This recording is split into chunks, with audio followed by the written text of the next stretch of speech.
I was saying for a few weeks there that I was concerned with what Trump was doing, and it isn't that I thought that he was going to lose, it's just that the momentum was with Kamala Harris. And when the soul of our country is on the line, that's not something that you want to see. And today, I am very comfortable saying the momentum is with Donald Trump.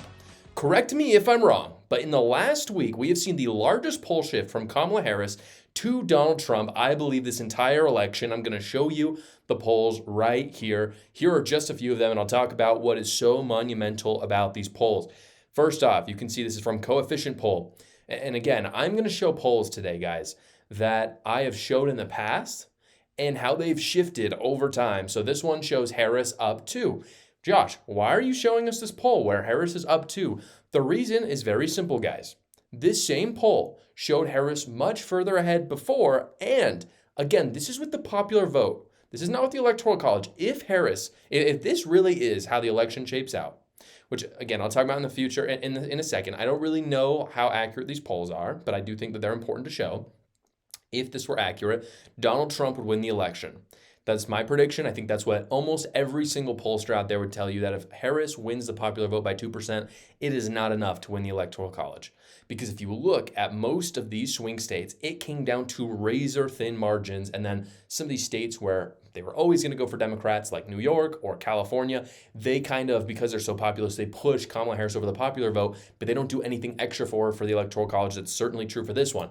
Next poll that I got to show you, in Pennsylvania, Trump is leading. And this is one of many polls that came out this week where Trump is suddenly leading in Pennsylvania. Again, Josh, why are you showing us this? He's only up by 1.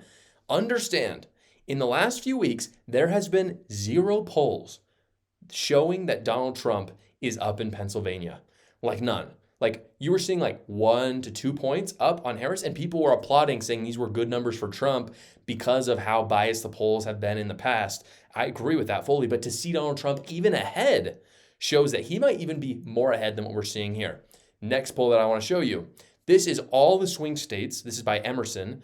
Emerson is really great because they do so many polls. Again, I'm not saying they're accurate, but what I am saying is that they do so many polls that you can see the momentum shift. What you're seeing here, Trump up 2 in Arizona, 1 in Pennsylvania. That's another Pennsylvania poll for him. And Pennsylvania is dang important for the election. That's why I focus so much on it. Georgia, Trump is up by 1. North Carolina, Trump's up by 1. Michigan, even. I mean, if Kamala Harris loses Michigan, it's over. Wisconsin, even. Nevada, Harris up by 1. Nevada, I'm not going to lie, it's gone a lot for Harris. The momentum still seems to be in Harris's. But there's 6 electoral votes there. I mean, if he wins Wisconsin or Michigan, Pennsylvania, it's over. It's completely over. And again, Emerson is really nice because they do these weekly polls at least. And what you're seeing is that just in the last month, we're seeing 3 or 4% shift to Donald Trump. Now, guys, one more poll I got to show you. This is by RC Politics. You can see here, if this were to play out, Trump would win the election 296 to 242 for Harris. He's up 1.5 in Georgia, 1.4 in Arizona, 0.6 in North Carolina, Michigan, 0.5, Pennsylvania, 0.2. Again, razor thin. I'm not saying it's not, but there's 2 things that you just absolutely have to consider when looking at this. The first is that these are massive shifts from where the polls were just 2 weeks ago. 2 weeks ago. And so do we know exactly where the polling is? Maybe not. But what we do know is the momentum is with Donald Trump. Now, if you're watching this show right now, you might be thinking, and if you watch the other shows, Josh, you talked about this on Monday. And I understand that I talked about this on Monday. But what you have to understand is that all those polls that I just showed you are out from Monday, and they represent even greater momentum for Donald Trump than I even thought on Monday. It's truly that monumental. The momentum is incredible right now for Donald Trump. Now, the other thing that you have to consider with polls is, do we know if the polls are accurate? No, we don't.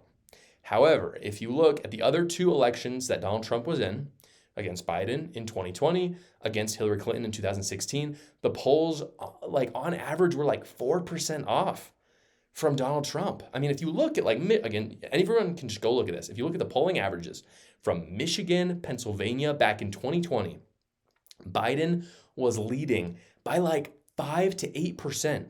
And in the end, he barely pulled it out in those states. As I'll talk about later, Arizona, Trump lost by 10,000 votes. Nevada, he lost by 30,000 votes. I mean, these are super small margins. So if the polls are even slightly off in Donald Trump's direction, again, he's already winning. So what does that mean for the election? It means the momentum is huge for Donald Trump right now.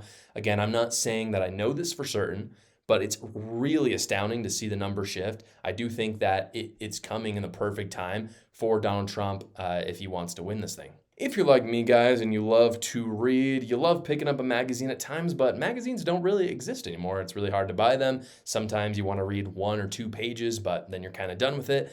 That is why I partnered with Zinio. Zinio is a digital place to get all of your magazines in one place. Right now, if you go online, again, it's at zinio.com. There's a link in the description below for you guys. You can get more than 6,000 digital magazines, and if you sign up, you get a month free trial, so you might as well go check it out. Some of my favorite features of Zinio is that you can actually download your magazines and read them anytime you want. So you could be on a plane, you could be in the mountains, you can literally read whatever you want. Again, you can cancel anytime, you can read it on any device. Go check them out at zinio.com for that free 1-month trial. Again, 6,000 plus digital magazines, so you're pretty much going to be able to read forever if you wanted to. Don't waste your time going to the grocery store and buying 1-2 magazines when you could get literally 6,000 plus for such a low price. Donald Trump is going after a voting base that I talked about a few weeks ago, and the reason why I was talking about it is because Kamala Harris is also targeting them, and it is members of the Church of Jesus Christ of Latter-day Saints. And before I get into the morality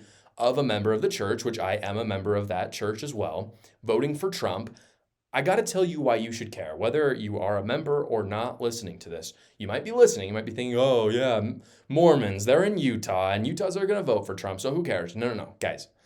This is according to NBC. Listen to this. There is a significant Latter-day Saints population in Arizona, more than 442,000, according to the church.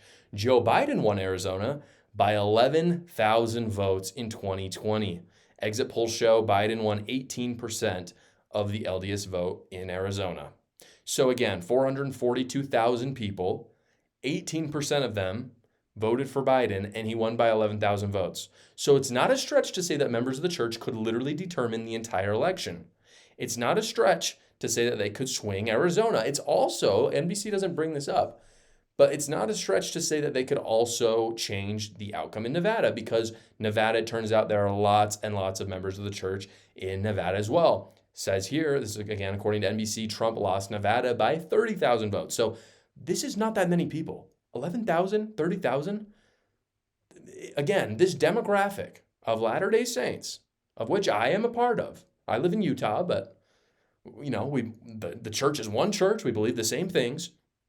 It could determine the entire course of Arizona and Nevada swinging, and potentially the entire race. So Trump is going to Arizona to talk to some LDS political leaders on Sunday, and I think that's absolutely fantastic, and it's necessary for him to make that difference in Arizona and Nevada, because if you look at the polling right now, Arizona's starting to look pretty dang good for Trump.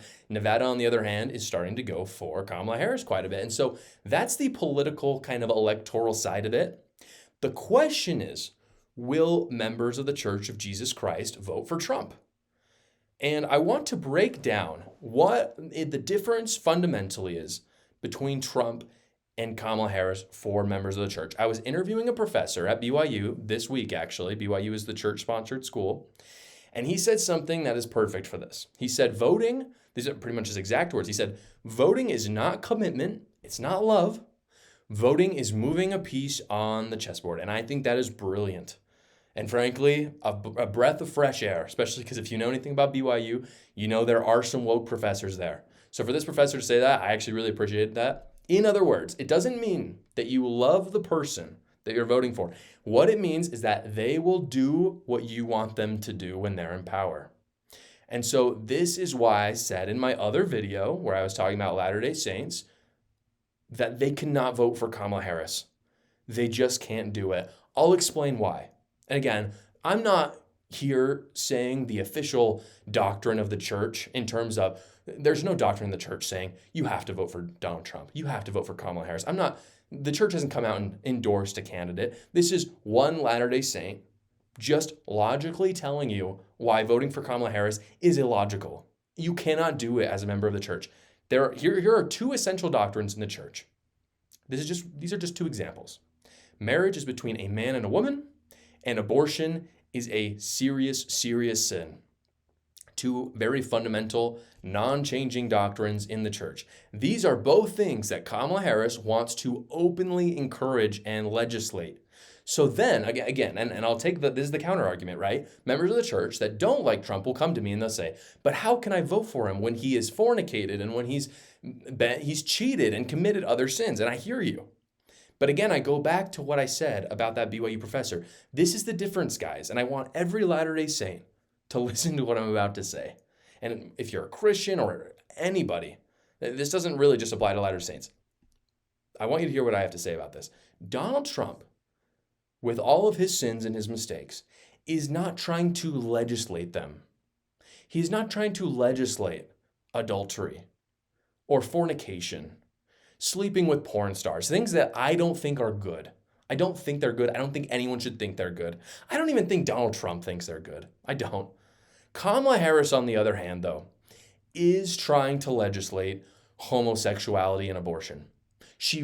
Again, I'm not putting words in her mouth. I'm really not trying to straw man this. She wants abortion to be readily available. In fact, she wants more people to have abortions. She wants more people to be openly gay and act upon that. Obviously, I don't believe being gay is a sin. What I'm talking about here is acting upon that temptation. So you should vote for Donald Trump knowing that he is a sinner, yes, but that he will protect your freedom of religion as well as promote and legislate the doctrine of the church. But if you vote for Kamala Harris, you are still voting for a sinner, but also one that hates your values and your doctrine and your church. That is the fundamental difference here. And that goes for Christians and Jews as well. So Latter-day Saints for Trump, guys, it has to be in order to stay true to the truth. Well, guys, you've heard about What is a Woman, but did you know that Jordan Peterson is part of the Daily Wire as well? And he comes out with pretty much exclusive content on Daily Wire Plus almost monthly at this point, from a series on marriage to a show about masculinity. His best stuff is exclusively on Daily Wire Plus. And with my link in the description below, you can get 35% off Daily Wire Plus right now, as well as that code Peterson. Again, it's all in the link in the description below. Again, use that link because then you support my channel and you get that 35% off at Daily Wire Plus. Thank you so much for watching, everybody. Please go down below, comment, like, and subscribe, and watch another video.